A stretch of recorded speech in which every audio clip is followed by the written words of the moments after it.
discapacidad, sí, buscando un poco el lenguaje de la interseccionalidad en la pregunta por la exclusión, ¿cierto? Y por la inclusión, desde mi formación como educadora especial, indagando cómo viven las mujeres en situación de discapacidad, eso de ser mujeres y tener una situación de discapacidad.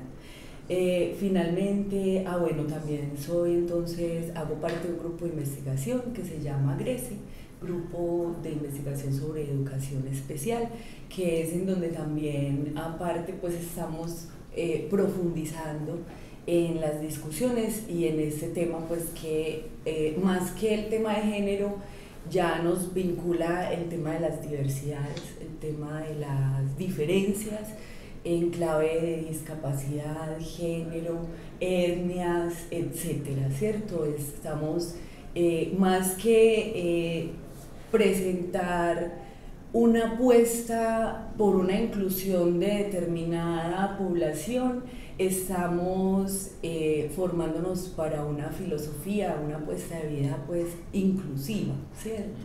Que implica revisarnos en todas las diferencias, ¿cierto?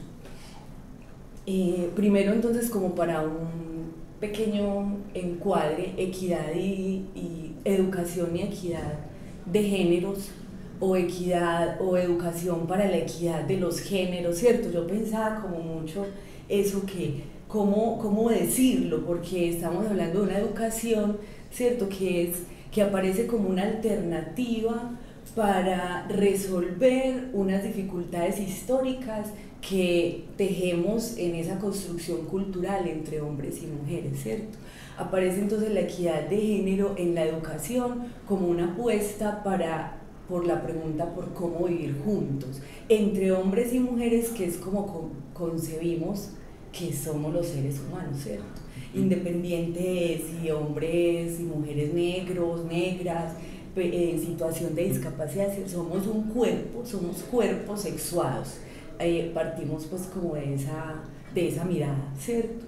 La educación entonces para la equidad entre los géneros tiene conciencia de que la cultura establece relaciones humanas basadas en un deseo por el poder, ¿cierto? En una búsqueda de reconocimiento que hasta el momento no ha sido sustentado en principios del reconocimiento mutuo, ¿sí? Sino más de reconocer que existen unas jerarquías y unas autoridades que en el común de nuestra historia de la humanidad lo hemos entendido desde esta mirada del género como una cultura patriarcal, ¿cierto? En donde se instaura una supremacía de los varones por sobre el resto de las especies y la otra parte de los seres humanos que somos las mujeres, ¿cierto? Aparece pues entonces ese concepto que ahorita de pronto aparece aquí y entonces puedo leer como la definición.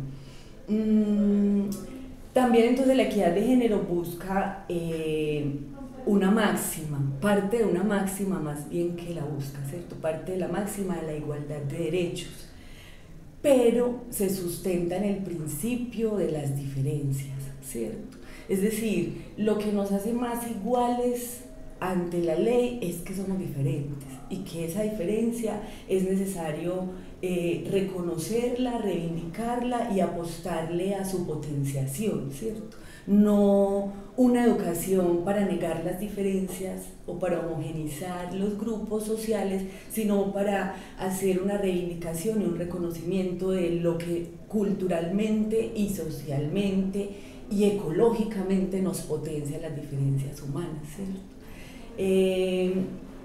Creemos entonces que tenemos dos tareas: educar para la autonomía, educar para la libertad y educar para vivir, o sea, serían tres, ¿cierto? Educar para vivir juntos. A partir entonces del desarrollo humano, ese sujeto que concebimos vamos a formar para que sea él, ¿cierto? Tenemos entonces la premisa de en esa búsqueda por el poder, el sujeto debe reconocerse como un sujeto de poder, hombre o mujer, ¿cierto? Un sujeto de poder que, dicen los filósofos políticos, Ricoeur, Axel Honneth, ¿cierto? Debe saber decir, debe poder narrarse, debe ser consciente de su historia, debe poder tener, ¿sí? Poder decidir, poder hacer, poder saber y poder ser. Ya no estamos hablando de formar en el ser, sino que estamos diciendo que es un sujeto que puede, que es capaz desde que nace, porque también hablamos entonces desde la pedagogía, de la participación de las infancias, ¿cierto? Ya no solamente desde un discurso pedagógico, sino también desde un discurso político. Todos y todas somos sujetos de derecho, y en tanto somos sujetos de derecho, somos sujetos capaces, ¿cierto? Y debemos ser reconocidos en la interacción humana como eso, como sujeto capaz. Es un sujeto entonces que se identifica y que construye identidad, una identidad que no es permanente en el tiempo, sino que es una identidad que cambia, que se construye en la relación humana de acuerdo al contexto y al momento histórico en el que participa, ¿cierto? Y estamos hablando de la formación de una subjetividad, ¿sí? De un sujeto que sabe quién es y se forma a sí mismo en la reflexión y en el encuentro con la mismidad, que es algo que dentro de las posibilidades, otras posibilidades de educación para la mujer que han emergido históricamente, no se ha planteado, sino desde una mirada ya de la equidad de género como tal. Esa historia plantea que aparece en nuestro proceso de evolución y desarrollo humano una educación que es sexista, ¿sí? Una educación que en la familia, que trasciende pues las instituciones sociales, la familia, la escuela y el resto, ¿cierto? Los otros espacios, educamos permanentemente e incluso desde antes de que el sujeto nazca, educamos para que sea ese hombre que socialmente predisponemos y predefinimos, o esa mujer que socialmente también está predefinida, ¿cierto? Aparecen entonces solo dos posibilidades de vivir el cuerpo, desde la heterosexualidad, ¿sí? Y desde el androcentrismo, ¿cierto? Un cuerpo de mujer aún carente, ¿cierto? Un cuerpo de mujer que le falta para llegar a ser autoridad de sí misma, ¿cierto? Eso está relatado desde la Biblia, como allá Timoteo, Pablo, siglo III, ¿cierto? Cuando ya el cristianismo estaba empezando pues como en su apogeo, el auge, digamos, más como el auge no, porque ya tenía pues, digamos, empezaba como cierto dominio para su territorio en ese momento. Hablamos del varón capacitado, ¿cierto? Y de la mujer como aquella que debe apoyar la jefatura del varón en la tierra, ¿cierto? Eso es como esas primeras ideas culturales que vamos empezando a tejer y en las cuales vamos empezando a construirnos hombres y mujeres con una idea de ser en el mundo, ¿cierto? Mi vida para qué es como hombre, mi vida como mujer, ¿sí? Dentro de esas apuestas entonces aparece esa lectura del patriarcado como una práctica de dominio masculino sobre las mujeres en las culturas. Esas prácticas se han institucionalizado y se han naturalizado, es decir, creemos que es así, que los hombres tienen más fuerza, que las mujeres son más habladoras, que los hombres son buenos para el pensamiento lógico-matemático y las mujeres para escribir poesía, qué sé yo, ¿cierto?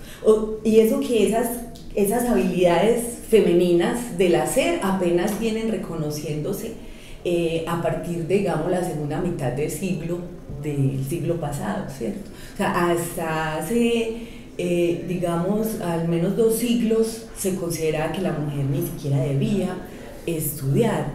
Había ahí por ahí un dicho y todo en una película en donde dicen que si las mujeres estudian se deteriora su capacidad de reproducción, ¿cierto?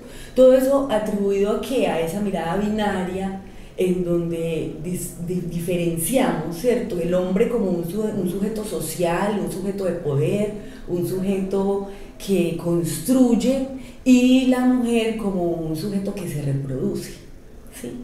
Es atribuido pues a un vínculo extremo con la naturaleza, ¿cierto? Que supuestamente el hombre no tiene, ¿sí? Por eso también en ese momento educamos, digo yo, y ahí es una pequeña crítica, por ejemplo, educamos para la maternidad soltera, ¿cierto? Las campañas de prevención de reproducción adolescente son formamos a las mujeres, ¿cierto? No tengas hijos, cuídate, y formamos a las mujeres para una maternidad responsable, en aras a ese imaginario del vínculo de la madre con el hijo, pero no hemos podido trascender el vínculo del padre, ¿cierto? Cuándo formar para una paternidad responsable a los niños y niñas, y a los niños y adolescentes que además van a ser papás, ¿cierto? También muchos pueden tener dentro de su proyecto de vida la paternidad, cómo se forma la paternidad en los varones y cómo se forma la maternidad en las mujeres, es un ejemplo solamente de cómo atribuimos unos roles específicos en el espacio de la vida doméstica para las mujeres y en el espacio de la vida productiva y social y política para los varones, aunque eso digamos ya no es tan evidente, digamos que ya se han instaurado formas más sofisticadas de plantear eso mismo. No hemos hecho unos cambios significativos, pero por lo menos tenemos unas posibilidades más allá de creernos reproductoras, ¿cierto? Ya por lo menos sabemos, entendemos, tenemos capacidades, podemos formarnos y podemos construir sociedad conjuntamente con nuestros compañeros. Eso es, bueno, ahí me puedo como adelantar un poquito, en eso me voy a adelantar. Tiene que ver, porque tiene que ver con eso, ese reconocimiento de las capacidades nunca ha sido un asunto que el colectivo social que está instaurado en el poder no hace un reconocimiento de las capacidades del otro, ni invita al otro o la otra en este caso a llegarse, ¿cierto?, a esa propuesta común de construcción, sino que empiezan a darse pues como en unos momentos históricos circunstancias para que las mujeres comprendan su situación, ¿cierto?, y empiecen a generar acciones de visibilización y de reflexión sobre su lugar como mujeres en el mundo. Eso pasa más o menos, o digamos, es más evidente como en la época de la Revolución Industrial,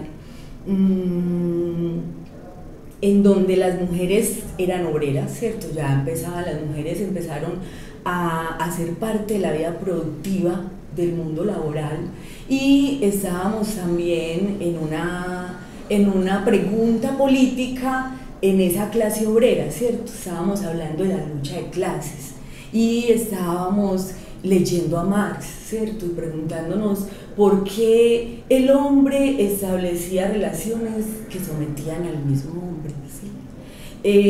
Y las mujeres obreras, pocas en ese momento, pero estaban al pie del cañón con los varones obreros, ¿cierto? O sea, se hicieron conscientes de que hacían parte de un colectivo social, que era una clase baja, ¿cierto?, una clase proletaria, como en ese tiempo se llama. Entonces también luego deviene pues como un proceso que es como lo que hemos denominado la revolución sexual, cultural, ¿cierto?, en donde no solamente ya las mujeres, sino otros colectivos sociales, comunidades étnicas, afrodescendientes, como la comunidad LGTBI, ¿cierto?, empezaron a darse cuenta que existían otras formas de dominio diferentes, o no empezaron, ¿cierto?, ya nos habíamos dado cuenta, pero más es la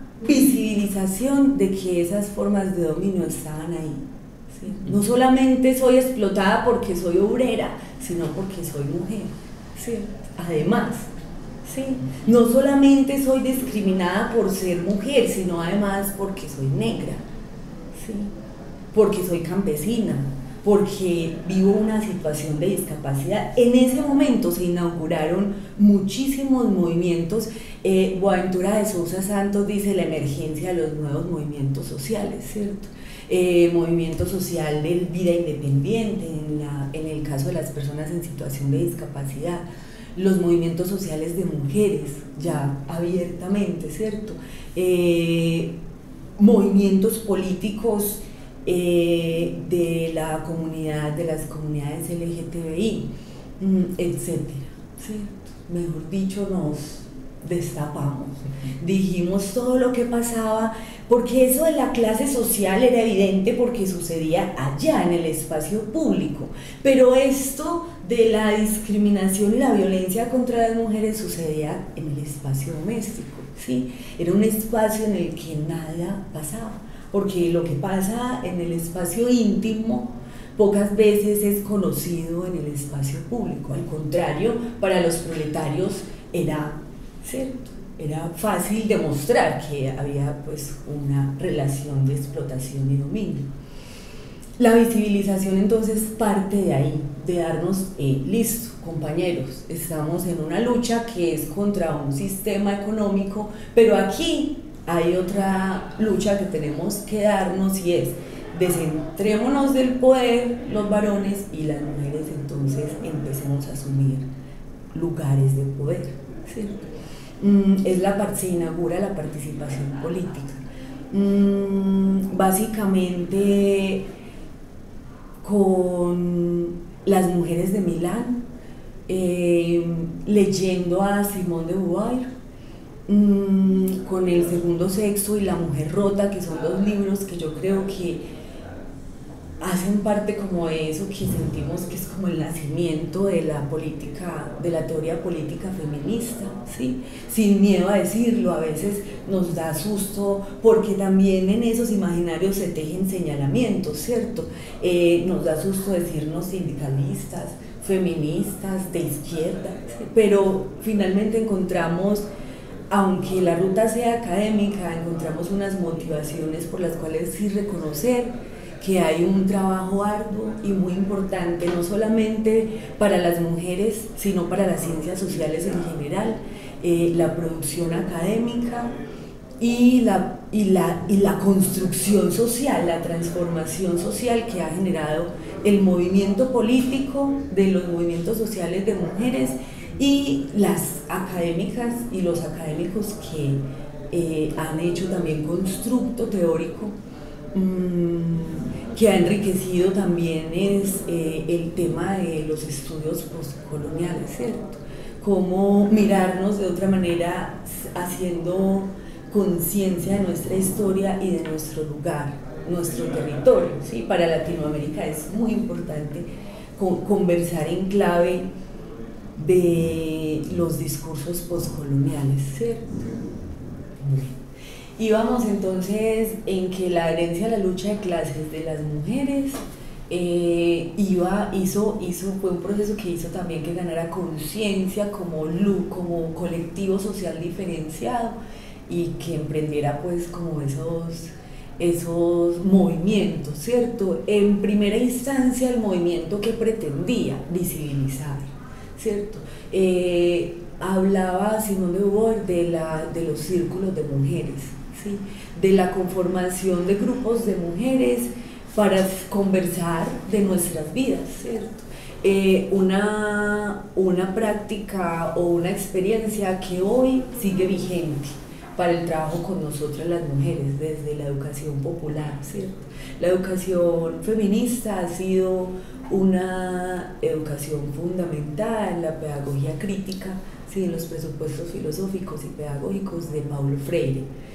Por eso ahorita también hablaba pues que leíamos a Marx, ¿cierto? O sea, es como esos los fundamentos que hacen que se vaya consolidando una propuesta de formación que pretende la educación popular, ¿sí? Que desde la educación popular pretendemos el poder popular y la autonomía, ¿cierto? Desde la solidaridad, ¿sí? Entonces aparecen tres momentos, relata una profe de Argentina, Gloria Bonder. Ella relata que hay tres momentos en esa lucha de las mujeres por el acceso al currículo, ¿cierto? O sea, las mujeres emprendieron una lucha para ser formadas, emprendieron una lucha para hacer parte del mundo social, ¿sí? Para tomar posesión de los cargos públicos y para desempeñar oficios, profesiones, etc. En esa lucha para ser formadas aparecen como tres momentos, ¿cierto? Un momento en el que las mujeres son formadas exclusivamente para potenciar ese vínculo con su naturaleza, ¿cierto? Lo que nombramos como la educación para la madre letrada y la esposa culta, ¿cierto? Es formarme para tener mejores posibilidades de tener un mejor esposo, ¿sí?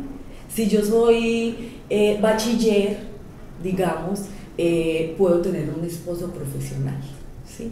Y voy a ser una buena representante, una buena compañera de ese hombre que está ejerciéndose o que está asumiendo un cargo público, ¿sí? En ese sentido aparecen en la literatura, en pedagogía, podemos, por ejemplo, la profesora Olga Lucía Zuluaga, ella en un análisis que hizo de la educación en la Nueva Granada, tiene algunos pensum de las mujeres, ¿cierto? De aquella de 1880, 1900, digámoslo ya, porque para Colombia la educación para las mujeres llega más tarde en relación con Perú, Argentina, ¿cierto? Con otros países de América Latina. Ya para 1850 en los otros países de América Latina estaban educando mujeres en instituciones educativas públicas, mientras que para Colombia todavía era un debate, ¿cierto? Si se podía o no construir, si aparece, ¿cómo es? Las hermanas de las del Colegio de la Esperanza, Nuestra Señora. Ellas son las primeras, el primer colegio, la primera institución educativa para mujeres, pero de todas maneras para esa época esa educación sigue siendo de menor cantidad que para los varones, ¿cierto? Y de menor calidad, o más de menor calidad era educar para otras cosas, para bordar, que sepa coser, que sepa bordar, ¿sí? Era esa la finalidad de la educación, ¿sí? Luego entonces un segundo momento aparece, y aquí estamos hablando todavía, aunque para algunos casos es vigente, ¿cierto? La educación separada, de roles separados, instituciones educativas femeninas, instituciones educativas masculinas. Los hombres aprenden unas cosas, las mujeres otras, las mujeres se gradúan más rápido, los hombres van a la universidad, ¿cierto? Era esa la lógica. Luego entonces creamos la escuela mixta, que es una escuela para todos y todas, en la que todos y todas vamos y aprendemos lo mismo, ¿cierto? Dice, homologamos la igualdad de acceso, que es lo que nos pasa también un poco en la educación especial, homologamos la igualdad de acceso con igualdad de oportunidades, ¿cierto? Y homologamos la igualdad de acceso con calidad educativa, ¿sí? Entendiendo que las mujeres y los hombres somos cuerpos sexuados diferentes y que tenemos referentes culturales diferentes, es claro, ¿cierto?, que también necesitamos una educación que contemple esas diferencias, ya no diferenciada, decimos algunas, ¿cierto? No es necesario que nos separen, porque cuando vamos a aprender a vivir juntos si estamos formándonos separados, decimos, pero sí es necesario dar cuenta de las diferencias, incluso como parte específica de nuestros planes de estudio, ¿cierto? Es muy importante hablar de ese cuerpo femenino, de ese cuerpo masculino, que además no son necesariamente heterosexuados, ¿cierto? Que tenemos lógicas de la vivencia del cuerpo en la estética y la ética, ¿sí? En las que somos sensibles diferentes, asumimos la sensibilidad de manera diferente, el erotismo de manera diferente, el pensar, el caminar ¿cierto? Eso tiene que estar visible, decimos, en una escuela de educación inclusiva, ¿cierto? En una mente inclusiva tiene que caber el diálogo entre los diferentes, reconociéndonos diferentes, ¿cierto? Finalmente entonces aparece esa propuesta desde los estudios de género que hoy la llamamos, bueno, estamos hablando de la educación feminista, ¿cierto? Pero aparece una propuesta pedagógica centrada en clave ya no de las mujeres, ¿sí? De esa equidad de género, mujeres, hombres, sino diferencias de géneros, y estamos hablando entonces de la coeducación, ¿cierto? La coeducación que pretende revisar la situación diferenciada y proponer una forma igualitaria de vivir entre hombres y mujeres, ¿cierto? Reconociéndonos las diferencias. Identificamos en la escuela, para poder hablar de coeducación, vamos a hacer pues como ese análisis, ¿cierto? Tenemos, dice Graciela Morgade, 4 currículos, ¿cierto? Un currículo formal, que es el que está establecido formalmente en un plan de estudios y tiene unos contenidos ya establecidos de acuerdo a unos intereses, ¿sí? De unas clases sociales, ¿cierto? Enseñar la historia, digamos, religiosa, enseñar por ejemplo la religión católica y no enseñar otras religiones, hace parte de unos intereses, ¿sí? Por ejemplo, yo solo conozco un colegio en Medellín que habla de una cátedra que es multirreligiosa, ¿cierto? Una cátedra para vivir la religión, para convivir entre las religiones.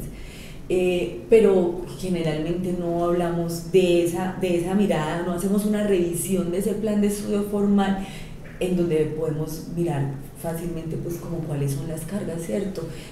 Hombres de la literatura colombiana, ¿sí? Aparecen en algunos planes de estudio, por ejemplo, denominaciones todavía así, o lo que yo a veces le digo a mis estudiantes, ¿por qué todavía citamos solo a los padres de familia?, ¿cierto? Es como eso, ahí está, eso hace parte ya de otro currículo, que es el currículum que ocultamos, ¿cierto? O sea, cómo aparece nuestra formación naturalizada en el currículo formal, ¿cierto? Cuando yo le digo a los niños, mañana reunión de padres de familia, y los niños entienden quién es el papá, pero convocan a la mamá a la reunión de la escuela porque saben que la mamá es la que va, ¿cierto? Ya vemos que van muchos padres de familia, pero seguimos excluyendo el discurso de la autoridad familiar a la madre, ¿cierto? Eso es currículo oculto, ¿sí? ¿Cómo le vamos diciendo a los niños también en la formación que hemos construido culturalmente eso del deber ser y de qué lugar nos instauramos, ¿sí? Hay un currículo resignificado que es el currículo formal, que pasa por mi subjetividad y que yo lo pongo desde mis intereses políticos, ¿cierto? Entonces yo como maestra que se acerca a la reflexión por las mujeres, los hombres, las nuevas masculinidades, las feminidades, intenciono de esa manera los contenidos del currículo, pero otro maestro, otra maestra tiene otras intenciones de acuerdo a esa experiencia de vida y a su deseo en el hacer pedagógico, ¿cierto? En la formación. Finalmente también entonces omitimos currículo, tenemos un currículo que es un currículo oculto, omitido, ese es omitido, ¿cierto? Es decir, sabemos que nuestras abuelas saben de medicina ancestral, pero nunca una abuela aparece en el escenario educativo para formarnos en botánica o en medicina ancestral, ¿cierto? Estamos rodeados de un montón de saberes y somos sujetos de saber, ¿cierto? Pero jamás somos convocados a ese compartir conocimiento y construir conocimiento conjuntamente, también porque se ha puesto un imaginario de quién es el que sabe, ¿cierto?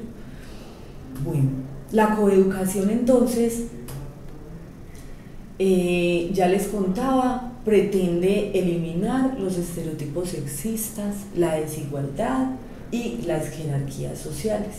Por eso también dice es necesario educar a las mujeres como mujeres. ¿Sí?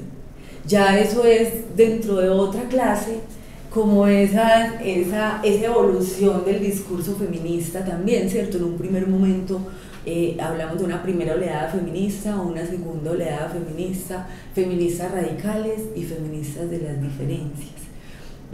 Las feministas de las diferencias plantean la necesidad y la importancia de conocernos en nuestras diferencias, reivindicarlas y mantenerlas culturalmente, ¿cierto? Saber tejer hace parte de ese currículo que estamos omitiendo.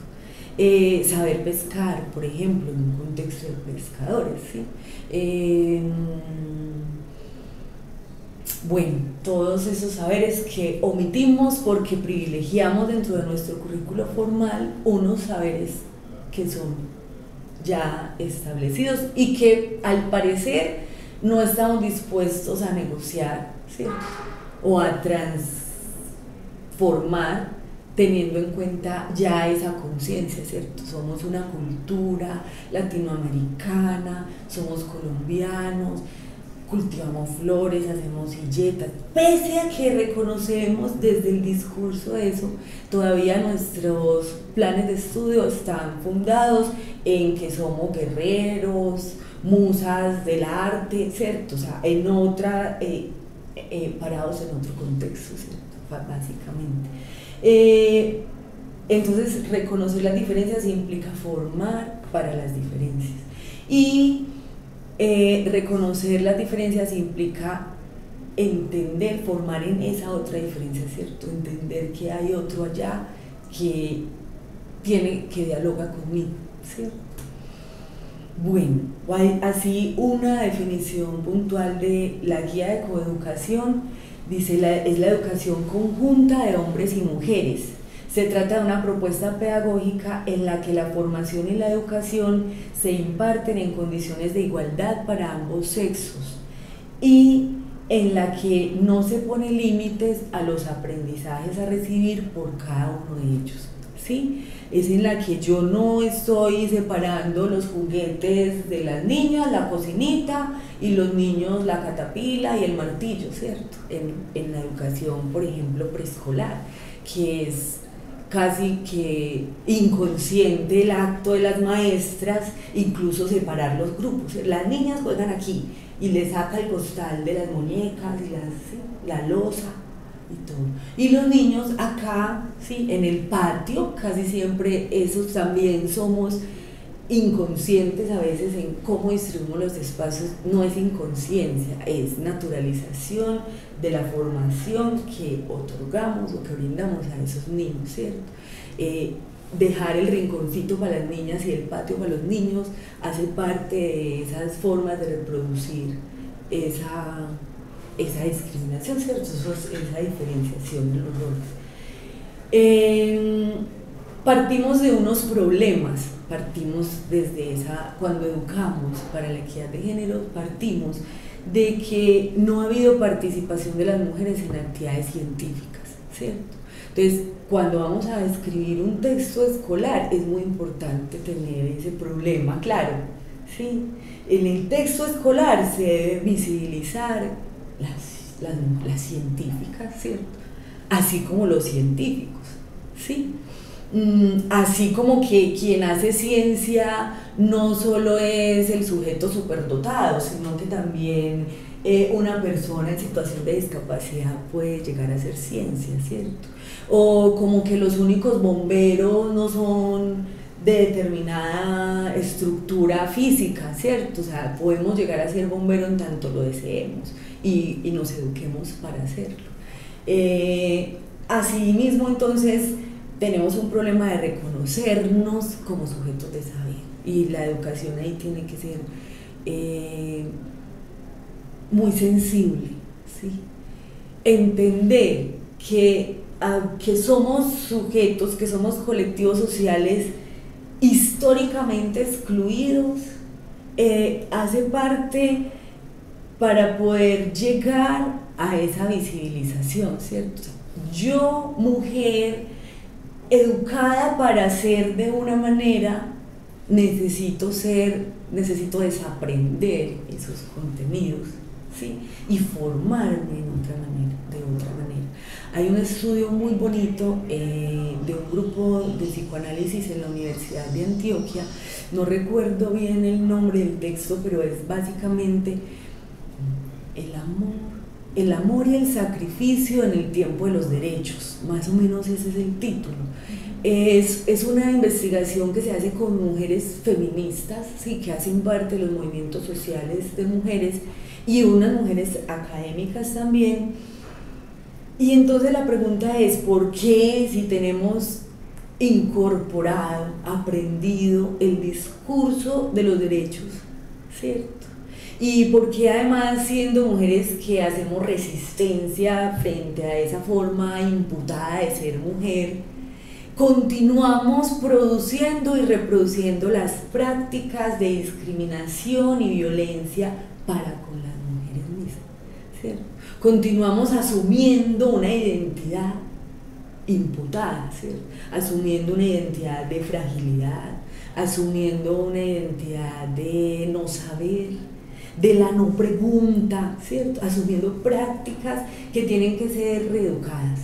O sea, la escuela tiene que hacer visible eso para replantear esa forma de asumirse mujer, de asumirse negro, de asumirse indígena, de asumirse persona con discapacidad, ¿cierto?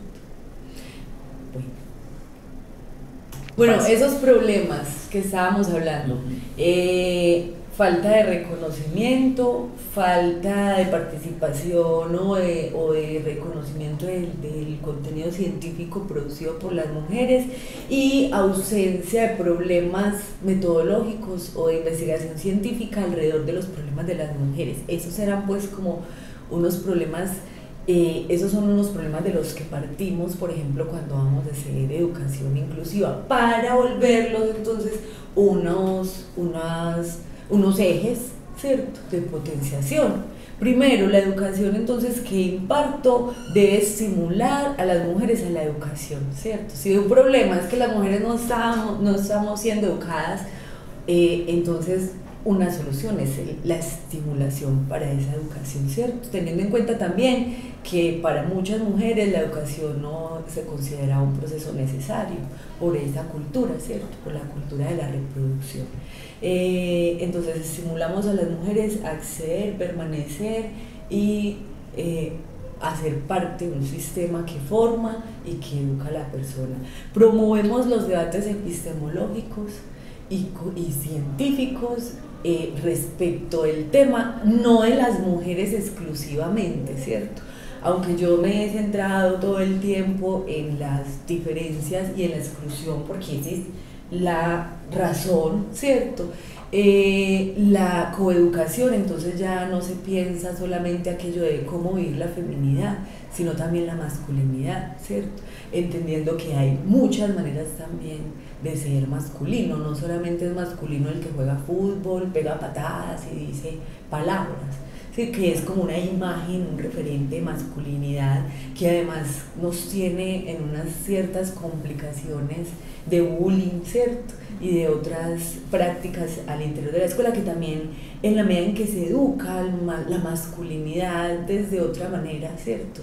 O de la manera que se es masculino, cuando yo aprendo a respetarme, no soy el que habla más duro, pero soy varón, ¿cierto? No soy el que pega porque no me gusta pegar y también soy varón si no le pego a nadie, ¿cierto? Entonces vamos a ver transformando otro modo de construir masculinidad, ¿cierto? Masculinidades y feminidades. Y por último, entonces aplicar estrategias para visibilizar y promover la participación de esos seres, de esos sujetos, hombres y mujeres diversos, en su sexualidad, en su pensamiento, en su sensibilidad, en un mismo proyecto común de sociedad, ¿cierto? Bueno, entonces otras características de la educación coeducativa, la la coeducación pretende una palabra que es afidamento, que para las teóricas de la Flaxo, las profes de la Flaxo, Marcela Largade, Graciela Morgade, Gloria Bonte, etcétera, Malú, en Latinoamérica aparece el concepto de sororidad, ¿cierto? Un poco paralelo a la noción de la fraternidad, ¿sí? La necesidad para nosotras hoy desde esa apuesta por nuevas mujeres, nuevas formas de participar, ¿cierto? Nuevas formas de concebirnos, autonombrarnos, es la necesidad, se basa pues en esa necesidad de construir lazos de confianza entre mujeres, ¿sí? Volvernos amiguitas. ¿Por qué? Porque la cultura ha hecho bien también ese trabajo, ¿cierto? O sea, ese colectivo socialmente diferenciado como mujeres ha sido un colectivo que culturalmente ha estado dividido, ¿sí? Ha estado, decía en La Mujer Rota, por ejemplo, Simone de Beauvoir, la imposibilidad de ser amigas. Imposible, ¿cierto? Y en una entrevista que a ella le hicieron ya hace pues mucho tiempo, ella decía que esperaba más o menos 4 generaciones para que las mujeres pudiéramos sentarnos juntas en el espacio público sin odiarnos. ¿Sí? Era imposible que 2 mujeres se reunieran a hablar, además porque era condenado, ¿cierto? Hubo un tiempo en el que era condenada las reuniones entre 2 o más mujeres, se consideraba aquelarre, ¿cierto? Y eso era sancionado por la iglesia, ¿cierto? Y por la cultura, y culturalmente se fue, ¿cierto? Ya no era una condena, pero todavía es producto de un señalamiento social aquella mujer que pasa una tarde con sus amigas, ¿cierto? O aquellas mujeres que en un pueblo se sentaran a beber en el parque como lo hacen los varones. Yo no he visto realmente, me gusta observar los parques porque pienso que ahí pasan cosas. Generalmente no veo grupos de mujeres que beben en Medellín o en las ciudades ya más, digamos, más complejas, pero en un pueblo donde todavía está muy instaurada esa cultura de ese sexismo tan fuerte, es casi que las mujeres ni siquiera caminan por dentro del parque, sino que pasan de largo por los alrededores, ¿cierto? Hacer la compra del almuerzo, a llevar el niño, a recoger la nieta, ¿sí? Pero en el parque generalmente no hay mujeres compartiendo, tomando licor, jugando, ¿cierto?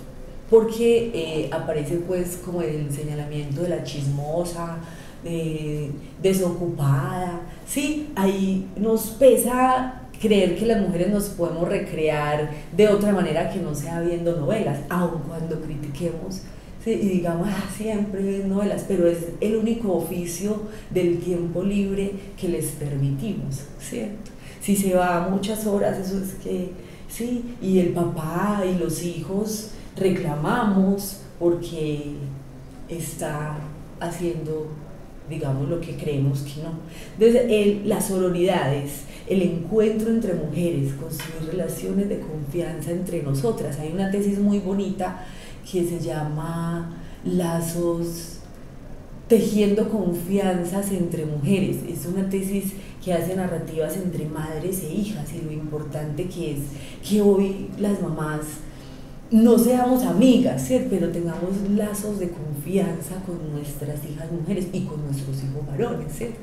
Pero ese lazo de confianza con lo femenino es algo que tenemos que restablecer históricamente, ¿sí? Para poder avanzar a procesos de conciencia y de movilización diferentes, ¿cierto? No más señalamiento entre nosotras, ¿sí? La solidaridad de género, ¿cierto? No más señalamiento, no más las mismas palabras para con nosotras mismas, ¿cierto? El amor, el odio a lo femenino es una cosa, la misoginia se llama, ¿cierto? O sea, como nosotras mismas todo el tiempo nos estamos diciendo cosas, ¿sí? Yo tan boba, yo tan pendeja, yo no sé, es que sí, definitivamente, ¿cierto? qué bueno no ir sola, ¿sí? Bueno, es la manera como todo el tiempo, desde nuestro lenguaje y de nuestra actitud física, corporal, estamos casi que rechazando esa idea de ser mujer, ¿sí? Incluso con la misma relación, por ejemplo, con nuestro ciclo menstrual, ¿cierto? Allí hay un síntoma fuerte, pues, con el rechazo a lo femenino, ¿cierto? Que tenemos que restablecer entre nosotras y para con nosotras. La coeducación debe promover también el liderazgo comunitario, ¿cierto? Porque resulta que si yo no he sido líder conmigo para mi vida misma, ¿sí? El liderazgo social es algo que va a tener un trasfondo diferente también.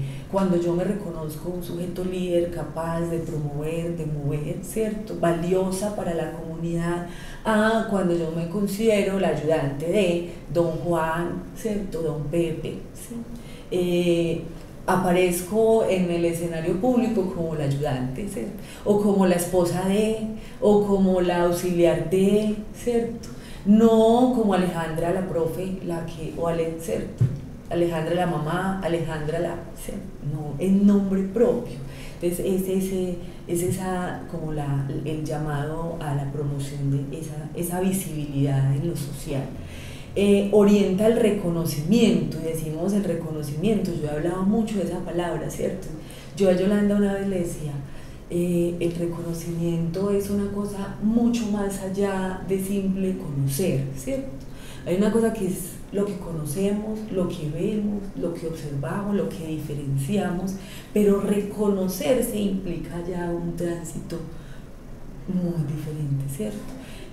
Implica el autorreconocimiento, el reconocimiento del otro y el reconocimiento mutuo. Hay un libro, pues, que también es clave, que es de Paul Ricoeur, Los caminos del reconocimiento se llama, ¿cierto? Ese es un texto que yo creo que para comprender el reconocimiento como lo estamos hablando desde la coeducación, ese es un libro que vale mucho la pena abordarlo. Y la coeducación transgrede los roles estereotipados, es decir, no hay niña que se sienta bien y niño que patea bien, ¿cierto? Sino que hay niños y niñas que son libres, que se autodefinen, que se autonombran, que se autoacarician, que son hechos, ¿sí? Y que es esa la tarea de la educación, formar para que el sujeto sea sí mismo, y sea sí mismo en relación con los otros y con el entorno, ¿cierto? Entonces, transgredir los roles estereotipados no quiere decir que yo a los niños les diga que se hagan como, no, ¿sí? Quiere decir que yo no tengo esa idea prefijada, o bueno, sí la tengo, ¿sí? Primero reconocemos que todos y todas la tenemos, pero es poner entre paréntesis, como dicen algunos investigadores, o sea, saber que está ahí mi rayón, pero que ese es el mío, que yo no le tengo que decir a la niña karateca que no puede ser karateca, ¿cierto? Ni al niño, digamos, ellos mismos, como al niño que quiere jugar a la mamacita y quiere ser la mamá, yo no le tengo que decir que no puede ser la mamá, ¿cierto? Porque ese niño está construyendo paternidad, que es lo que no hemos enseñado nunca a los varones. Sí, entonces un niño que está construyendo sensibilidad por el cuidado del otro, y le decimos inmediatamente que mucho cuidado se parece a las mujeres, ¿sí? Porque ese es el temor, no que no sea hombre, sino que se parezca. Dice Graciela Morgado, es decir, el sexismo se construye así. A las mujeres se les enseña que ser mujeres es horrible, y a los hombres que ser mujeres es lo peor, ¿sí? Entonces, eliminar esa carga es enseñar que el cuidado del otro es una práctica bella, ¿sí? Y tranquilamente los hombres, los varones pueden cuidar de otro, así como las mujeres lo hacemos, ¿cierto? Y pareciera que lo supiéramos desde que nacemos.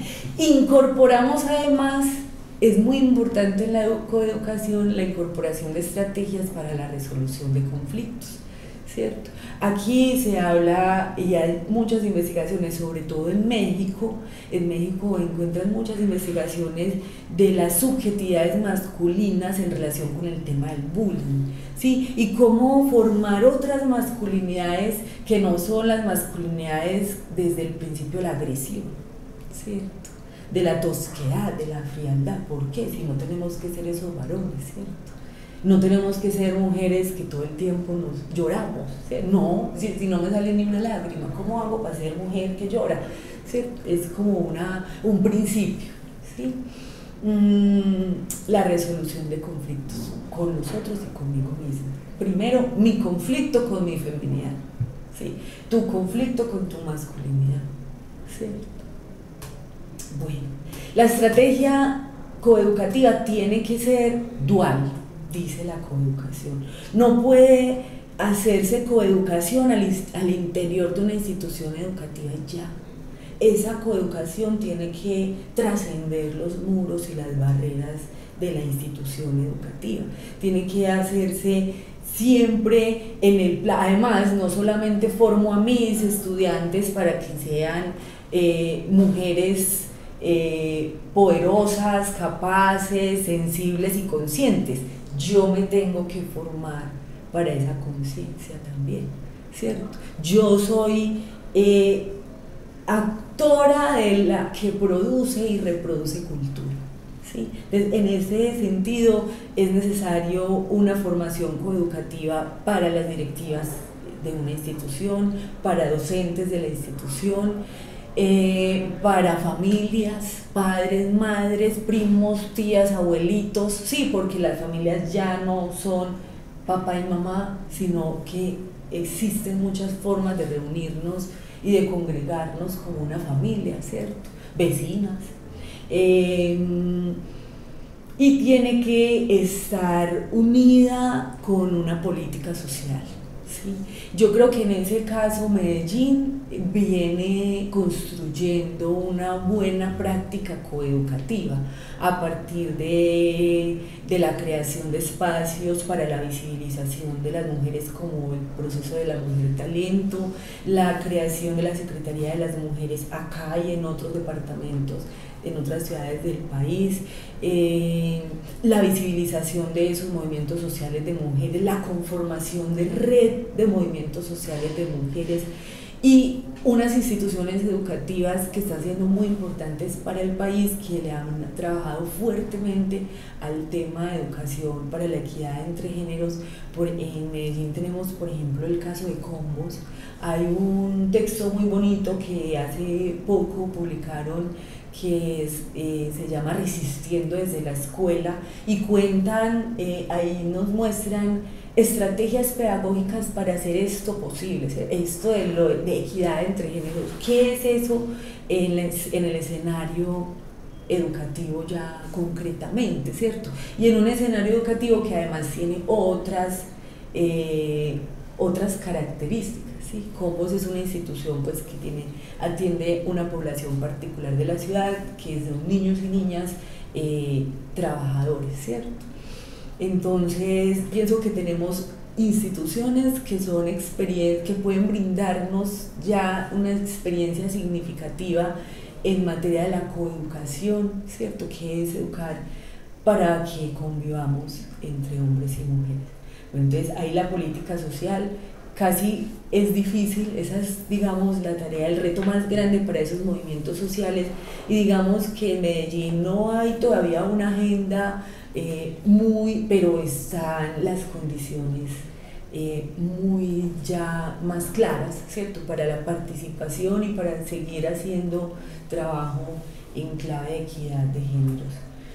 El PI de una institución tiene que estar, ¿cierto?, tiene que decir claramente, cuando yo digo soy una institución inclusiva, entonces no solamente incluyo inteligentes blancos bonitos, ¿cierto? Una institución inclusiva tiene que explicitar qué es lo que le apuesta con la inclusión, ¿cierto? Así como cuando le apostamos a somos inclusivos porque atendemos a las personas en situación de discapacidad con estos y estos apoyos, también somos inclusivos porque tenemos etnoeducación, porque tenemos cátedra interreligiones, ¿cierto? O sea, si vamos a hablar de una cosmogonía inclusiva, tenemos que ser explícitos y explícitas en lo que le apostamos a la inclusión.